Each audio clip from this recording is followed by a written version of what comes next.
మన సహజ మార్గ ప్రార్థన విషయపరంగాను ప్రయోజనపరంగాను పూర్తిగా భిన్నమైనది. ఎలాంటి అభ్యర్థన లేకుండా కేవలం కొన్ని సత్యాలను ప్రకటించటమే ఈ ప్రార్థన. మనస్సులో కేవలం ఒక్కసారి ఈ ప్రార్థనను ఉచ్చరించటం ద్వారా ఆయనతో అనుసంధానం ఏర్పడుతుంది. అదే ప్రార్థన యొక్క ఏకైక ఉద్దేశ్యం.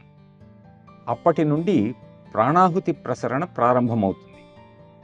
ఉదయం ధ్యానాన్ని ప్రారంభించే ముందు కేవలం ఒక్కసారి మాత్రమే ప్రార్థనను మనసులో అనుకోవాలని మాస్టర్ గారు చెప్పిన సంగతి మీకు మరోసారి గుర్తు చేస్తున్నాను. మాస్టర్ గారితో అభ్యాసికి అనుసంధానాన్ని కలిగించేది ప్రార్థనే కనుక మానసికంగా ప్రార్థనను ఉచ్చరించకపోతే ఈ అనుబంధం ఏర్పడదు. బహుశా ఈ కారణం చేతనేనేమో చాలామంది అభ్యాసులలో పురోగతి లోపిస్తుంది.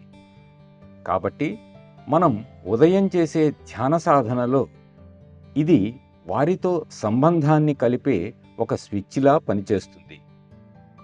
మనం వినయ విధేయతలతో శ్రద్ధాభక్తులతో ప్రార్థించినప్పుడు ఏదో విధంగా అది ఆయన హృదయాన్ని చేరుకుంటుంది.